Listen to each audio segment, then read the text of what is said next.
ओम शांति। 22 अक्टूबर 2024 के ईश्वरीय महावाक्य। पहले सुनते हैं मुरली के मुख्य पॉइंट्स। बाबा ने कहा, तुम्हें अक्लमंद अर्थात सर्वगुण संपन्न बनाने वाला है बाप। वह खुद आकर अपना परिचय देते हैं। उनको ही सर्वशक्तिमान कहा जाता है। यहाँ पतित मनुष्यों में तो शक्ति हो न सके। आत्मा में जो शक्ति थी वह आहिस्ते आहिस्ते डिग्रेड होती गई। कलयुग अंत तक तो बैटरी बिल्कुल ठंडी हो जाती है। फिर बाबा ने कहा, यह 5 विकार रूपी रावण तुम्हारी सारी शक्ति छीन लेते हैं। तुम वर्थ नोटे पैनी बन जाते हो। अब फिर से सर्वशक्तिमान बाप द्वारा तुम्हें शक्ति मिल रही है। यह रूहानी ताकत है जो तुम्हें सर्वशक्तिमान बाप के साथ योग लगाने से मिलती है। तो याद में रहे, तुम्हें इस शरीर से डिटैच होना है। अभी तुम साइलेंस में जाते हो। साइंस वालों में इतनी ताकत नहीं जो वहां जा सके। साइलेंस का बल लेकर ही तुम साइलेंस दुनिया में जा सकते हो। लास्ट में बाबा ने कहा, पहले तो पवित्र बनो और फिर सृष्टि का चक्र कैसे फिरता है उसको अच्छी रीति समझो। तुम बाप को बुलाते ही इसलिए हो कि आकर रास्ता बताओ, हमारा गाइड बनो। इसलिए बाप आकर तुम्हें यह पवित्रता का रास्ता बताते हैं, जिससे तुम पवित्र दुनिया सचखंड का मालिक बनते हो। और अब सुनते हैं महावाक्यों को विस्तार से। मुरली का सार। मीठे बच्चे, बाप तुम्हें जो नॉलेज पढ़ाते हैं इसमें रिद्धि सिद्धि की बात नहीं। पढ़ाई में कोई छू मंत्र से काम नहीं चलता है।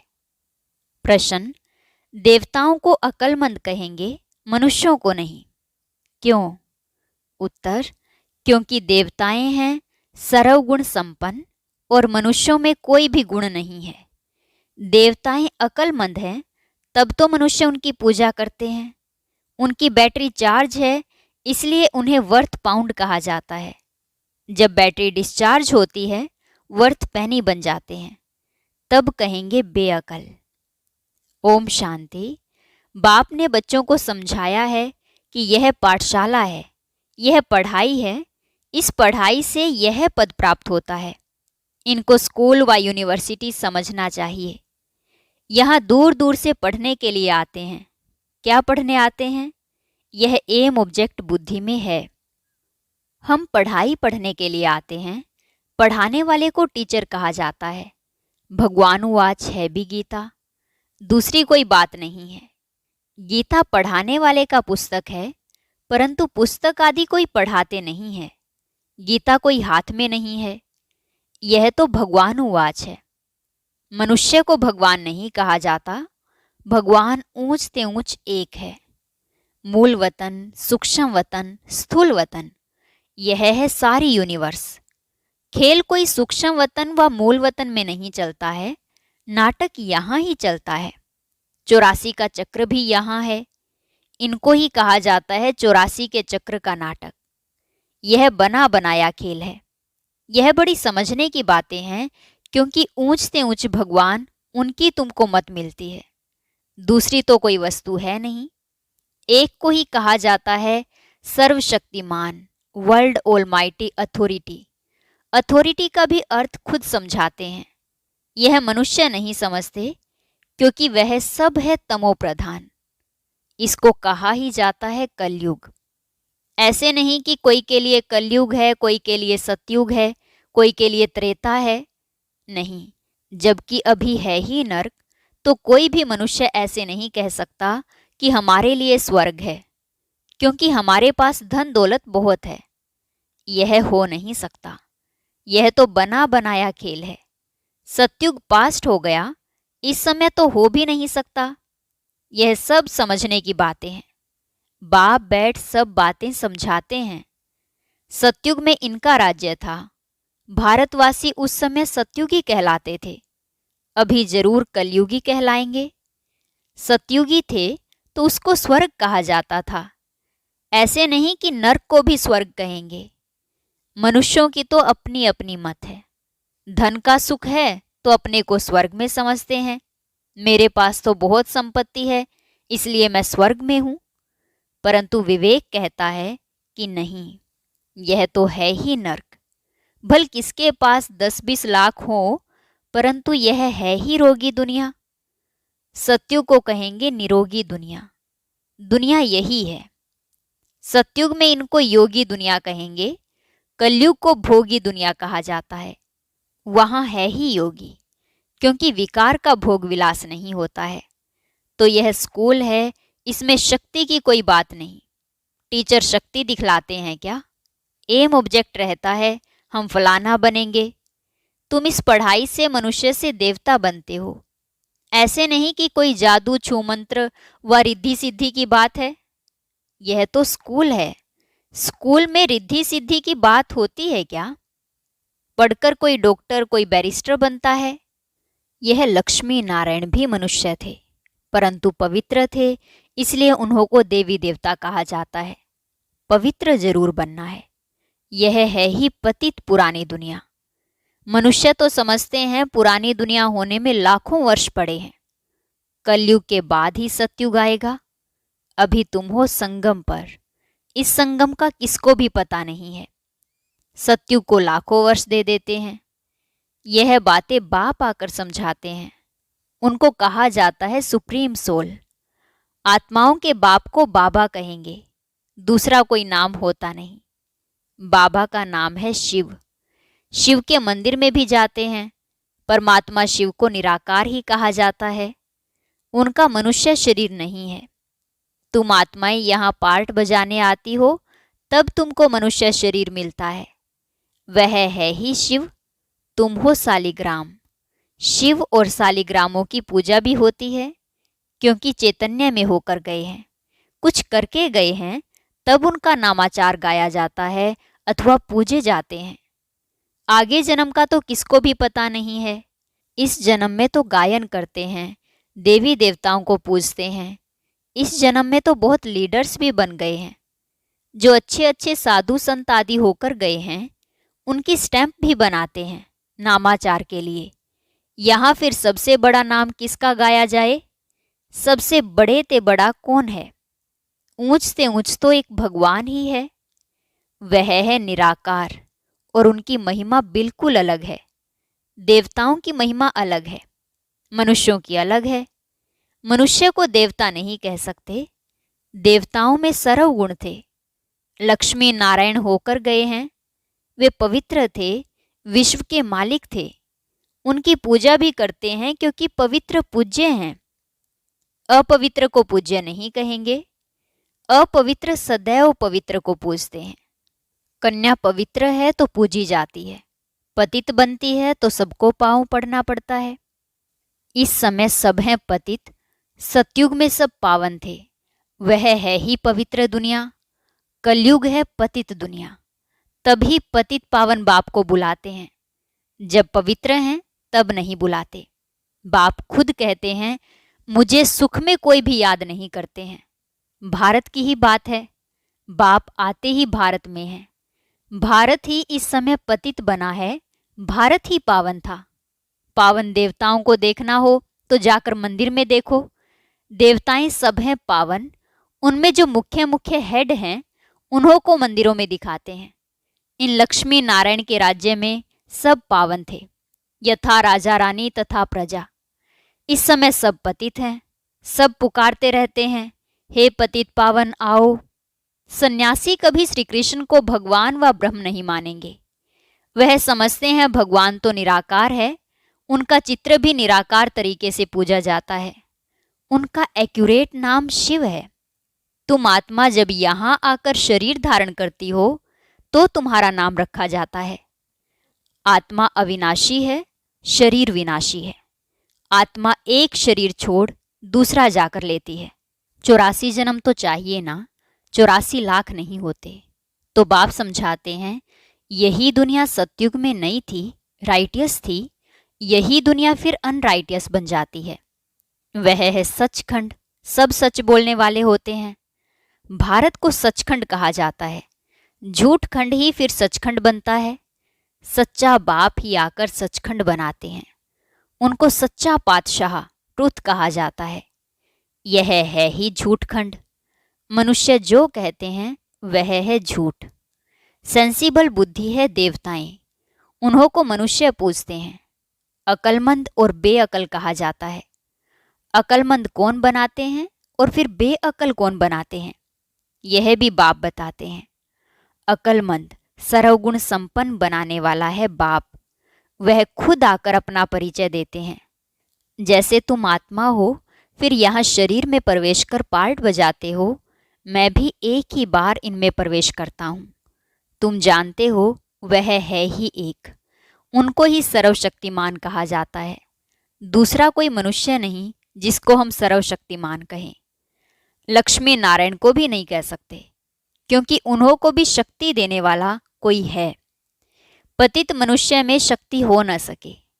आत्मा में जो शक्ति रहती है वह फिर आहिस्ते आहिस्ते डिग्रेड होती जाती है। अर्थात आत्मा में जो सतो प्रधान शक्ति थी वह तमो प्रधान शक्ति हो जाती है। जैसे मोटर का तेल खलास होने से मोटर खड़ी हो जाती है, यह बैटरी घड़ी घड़ी डिस्चार्ज नहीं होती है।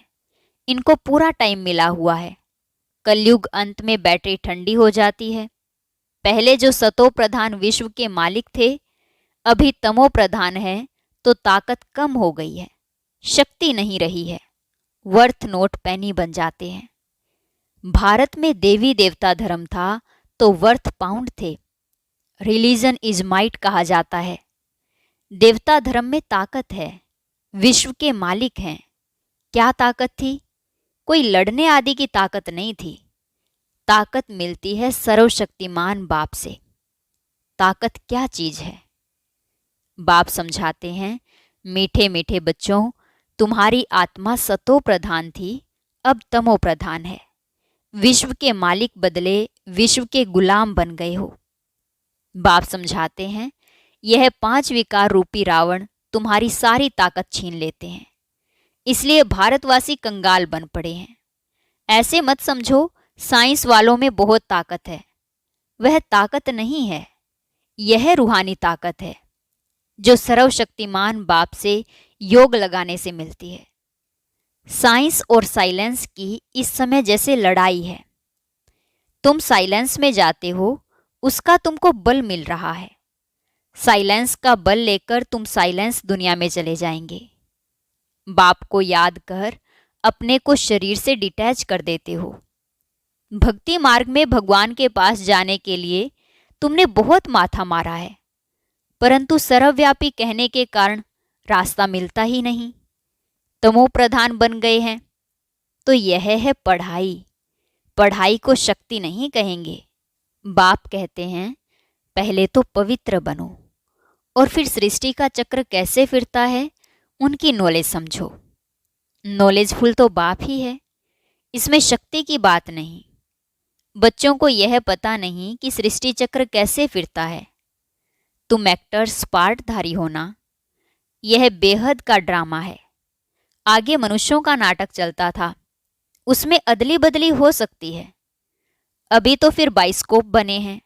बाप को भी बाइस्कोप का मिसाल दे समझाना सहज होता है।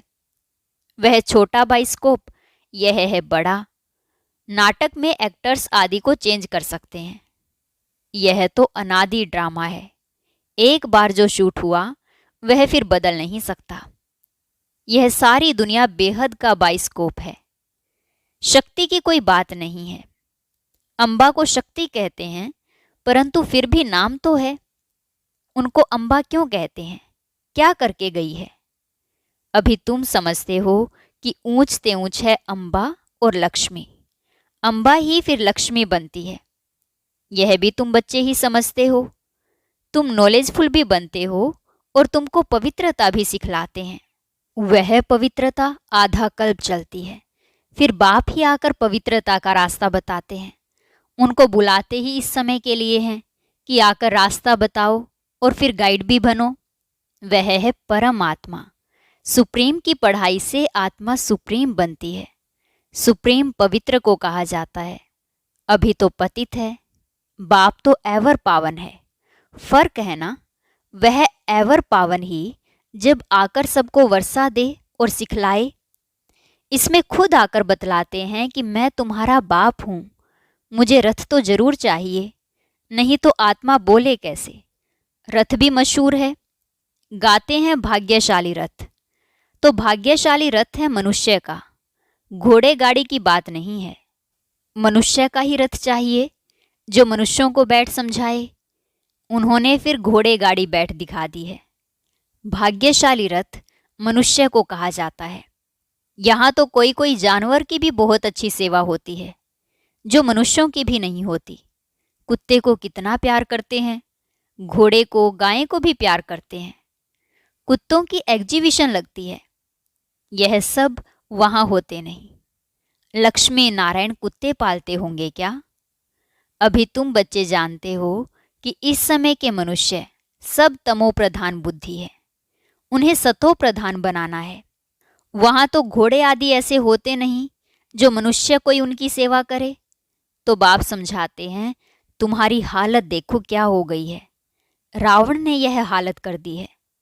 यह तुम्हारा दुश्मन है, परंतु तुमको पता नहीं है कि इस दुश्मन का जन्म कब होता है। शिव के जन्म का भी पता नहीं तो रावण के जन्म का भी पता नहीं है। बाप बतलाते हैं, त्रेता के अंत और द्वापर के आदि में रावण आते हैं। उनको 10 शीश क्यों दिए हैं, हर वर्ष क्यों जलाते हैं, यह कोई भी नहीं जानते। अभी तुम मनुष्य से देवता बनने के लिए पढ़ाई पढ़ते हो। जो पढ़ते नहीं वह देवता बन न सके। वह फिर आएंगे तब जब रावण राज्य शुरू होगा। अभी तुम जानते हो हम देवता धर्म के थे, अब फिर सैपलिंग लग रहा है। बाप कहते हैं, मैं हर 5000 वर्ष बाद तुमको आकर ऐसा पढ़ाता हूँ। इस समय सारे सृष्टि का झाड़ पुराना है। नया जब था तो एक ही देवता धर्म था, फिर धीरे धीरे नीचे उतरते हैं। बाप तुम्हें 84 जन्मों का हिसाब बताते हैं, क्योंकि बाप नॉलेजफुल है ना। अच्छा मीठे मीठे सीखी लदे बच्चों प्रति माता पिता बाप दादा का याद प्यार और गुड मॉर्निंग। रूहानी बाप की रूहानी बच्चों को नमस्ते। रूहानी बच्चों की रूहानी बाप दादा को नमस्ते नमस्ते, गुड मॉर्निंग, शुक्रिया बाबा, शुक्रिया। धारणा के लिए मुख्य सार। पहली पॉइंट, साइलेंस का बल जमा करना है। साइलेंस बल से साइलेंस दुनिया में जाना है। बाप की याद से ताकत लेकर गुलामी से छूटना है, मालिक बनना है। सुप्रीम की पढ़ाई पढ़कर आत्मा को सुप्रीम बनाना है। पवित्रता के ही रास्ते पर चल, पवित्र बनकर दूसरों को बनाना है, गाइड बनना है। वरदान, अल्फ को जानने और पवित्रता के स्वधर्म को अपनाने वाले विशेष आत्मा भव। अल्फ को जानने और पवित्रता के स्वधर्म को अपनाने वाले विशेष आत्मा भव। बाप दादा को खुशी होती है कि मेरा एक एक बच्चा विशेष आत्मा है, चाहे बुजुर्ग है, अनपढ़ है, छोटा बच्चा है, युवा है या प्रवृत्ति वाला है, लेकिन विश्व के आगे विशेष है। दुनिया में चाहे कोई कितने भी बड़े नेता हो, अभिनेता हो, वैज्ञानिक हो, लेकिन अल्फ को नहीं जाना तो क्या जाना। आप निश्चय बुद्धि हो, फलक से कहते हो कि तुम ढूंढते रहो, हमने तो पा लिया। प्रवृत्ति में रहते पवित्रता के स्वधर्म को अपना लिया तो पवित्र आत्मा विशेष आत्मा बन गए। स्लोगन, जो सदा खुशहाल रहते हैं वही स्वयं को और सर्व को प्रिय लगते हैं।